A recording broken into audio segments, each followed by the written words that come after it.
Malam itu, Rahmat tak pernah mengira sepasang sandal yang ia ambil di serambi masjid akan menjadi awal dari petaka panjang hidupnya. Dari hanya sekedar pinjam, hidupnya berubah menjadi kutukan yang tak pernah berakhir, satu demi satu kehilangan menghantam. Sampai tubuhnya tak lagi dikenali orang-orang sekitarnya. Rahmat bukan orang miskin. Ia tinggal di kampung sederhana, tapi rumahnya cukup besar untuk ukuran warga sekitar. Namun, ada satu sifat buruk yang tak pernah bisa ia buang. Rasa ingin memiliki barang orang lain. Suatu malam setelah Isya, saat masjid mulai sepi dari jamaah, Rahmat duduk di serambi masjid sendirian. Angin malam berhembus pelan, membawa aroma tanah basah sisa hujan tadi sore. Ia menatap sepasang sandal kulit coklat tua yang tampak mahal dan mengkilat. Diletakkan rapi di sisi pintu keluar. Matanya menyipit. Siapa juga yang naruh sandal sebagus ini di sini? Sayang kalau dibiarkan begitu saja. Lagi pula, siapa yang tahu? Tanpa berpikir panjang, Rahmat menggeser sandal itu mendekati ke arah dirinya, lalu menyembunyikan di balik sarung. Ia pun keluar dari masjid dengan langkah cepat. Malam itu juga, Rahmat pulang ke rumah dengan perasaan puas. Ia merasa cerdik, merasa tidak ada yang melihatnya, tapi malam itu pula sesuatu yang tak terlihat mulai mengikuti jejak langkahnya. Keesokan harinya, Rahmat bangun pagi dengan perasaan aneh. Bukan karena menyesal, tapi kakinya terasa berat. Saat mencoba berjalan ke kamar mandi, ia tersandung ambang pintu. Bukan sekali, tapi 2 kali. Tumitnya tergores tajam dan darah mengalir perlahan. Mungkin karena semalam jalan terlalu cepat, gumamnya berusaha menenangkan diri. Namun, anehnya, sandal yang ia curi semalam tak terlihat di depan rumah.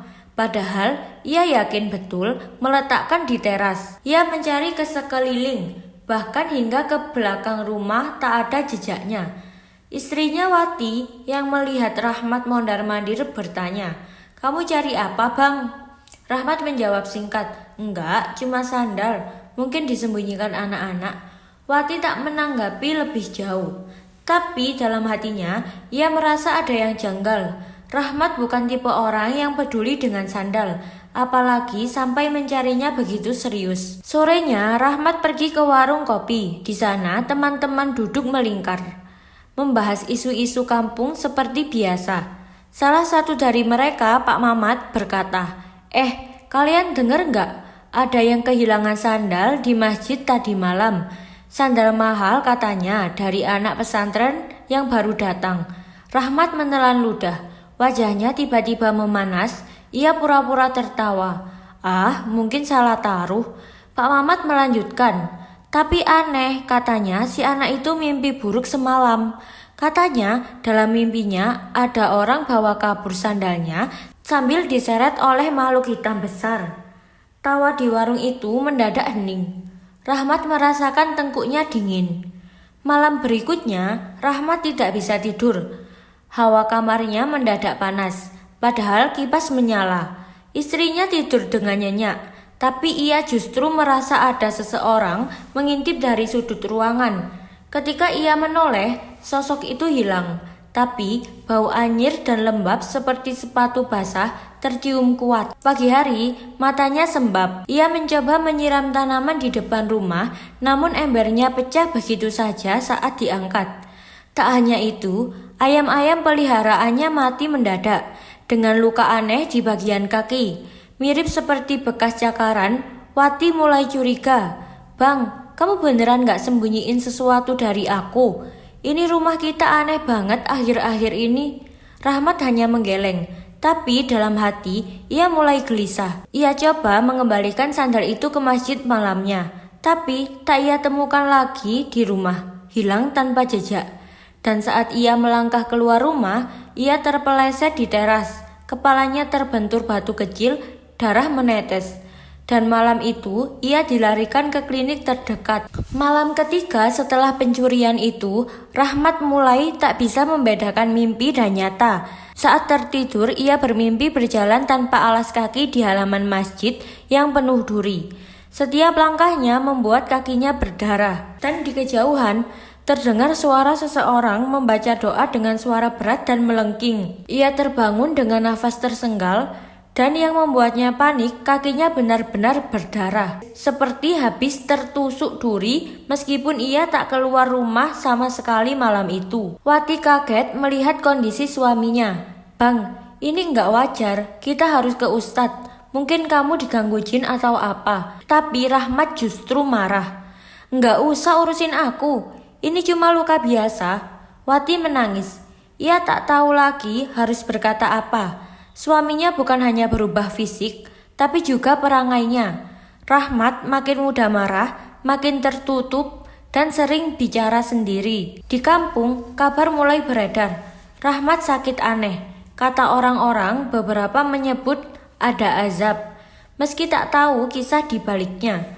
Rahmat mencoba tetap menjalani hidup seperti biasa, tapi semuanya terasa runtuh perlahan. Motor satu-satunya rusak parah karena terbakar kabelnya tanpa sebab. Usahanya jualan keliling mendadak sepi pembeli. Anak sulungnya jatuh dari sepeda dan mengalami patah tulang. Semua datang beruntun. Ia mulai merasa ada sesuatu yang mengikutinya. Setiap lewat di dekat masjid, ia merasa ditatap. Padahal tak ada siapa-siapa. Setiap malam terdengar suara sandal diseret di lantai rumah. Padahal semua penghuni sudah tidur. Suatu malam, ia mengunci kamar rapat-rapat dan mencoba sholat malam.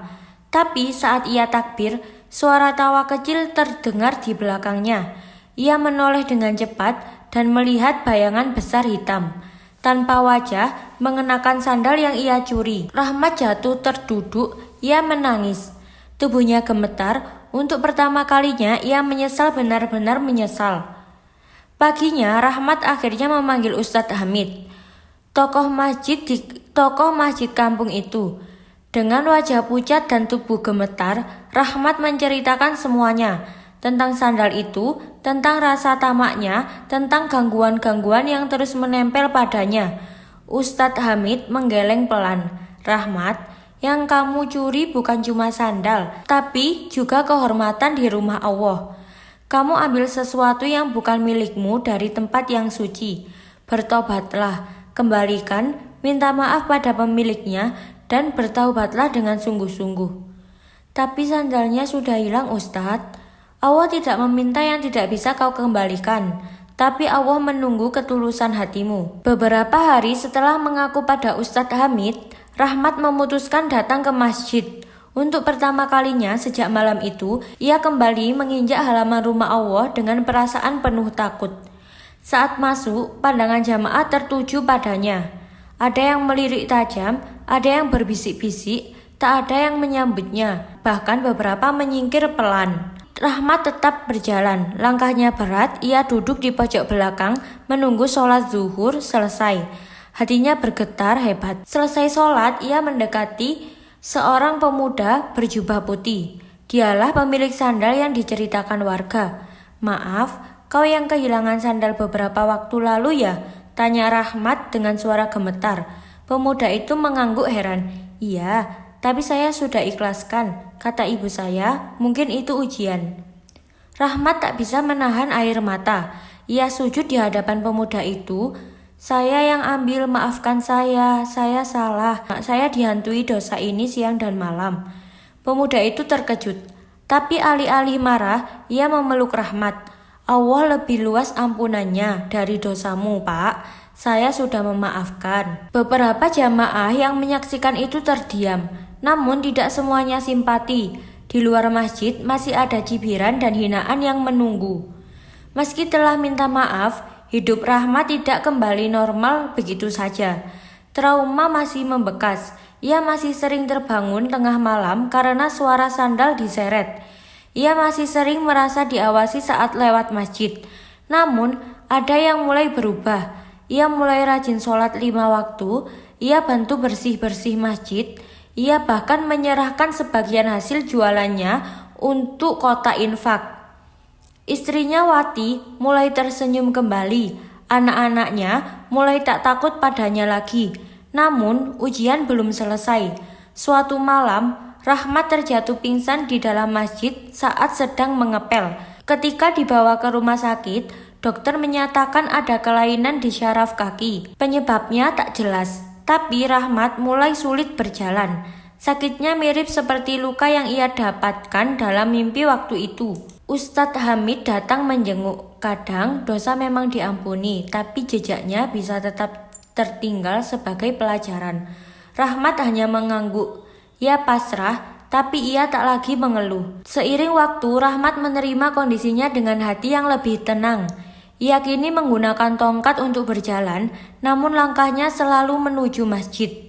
Setiap hari Jumat, Rahmat duduk di serambi masjid sebelum khotbah dimulai. Banyak anak muda dan orang dewasa yang menghampirinya, bukan lagi untuk mencibir, tapi mendengarkan kisah nyata yang ia bagi dengan jujur. Kisah tentang kesalahan, azab dan rahmat Allah yang besar. Aku ini bukan orang suci, katanya suatu hari. Aku pernah mencuri sandal, tapi yang kurengut sebenarnya bukan cuma alas kaki, tapi berkah dari rumah Allah. Dosa kecil bisa menyeret kita ke jurang besar kalau kita anggap remeh. Kata-katanya menyentuh banyak hati. Bahkan Ustadz Hamid pernah bilang, Rahmat yang dulu mencuri, kini mencuri hati orang agar kembali ke jalan Allah. Tak sedikit anak muda yang mengaku berubah usai mendengarkan kisahnya. Bahkan pemuda yang dulu kehilangan sandal, kini menjadi sahabatnya dan sering mengajak ceramah keliling kampung. 5 tahun berlalu, Rahmat kini duduk di kursi roda. Penyakitnya telah melumpuhkan kakinya total, tapi wajahnya tenang, damai, dan selalu tersenyum setiap kali azan terdengar. Pada suatu malam Jumat, setelah mengisi sebuah kajian kecil, Rahmat meminta diantar ke masjid seperti biasa. Ia meminta didudukkan di serambi, tempat pertama kali ia melihat sandal itu bertahun-tahun lalu. Kalau nanti aku nggak bangun dari dudukku, biarkan aku di sini sebentar, ujarnya pelan. Subuh harinya, tubuh Rahmat ditemukan masih duduk di kursi roda, tangannya bersedekap di dada, wajahnya tersenyum damai, dan sepasang sandal lusuh ada di samping kakinya. Warga menangis. Ustadz Hamid memimpin pemakaman. Tidak ada cemooh, yang ada hanya rasa hormat untuk seorang laki-laki yang pernah jatuh dalam dosa, tapi bangkit dengan taubat. Jangan pernah meremehkan dosa sekecil apapun, apalagi di tempat suci seperti masjid. Allah Maha Pengampun, tetapi setiap dosa meninggalkan bekas untuk dijadikan pelajaran.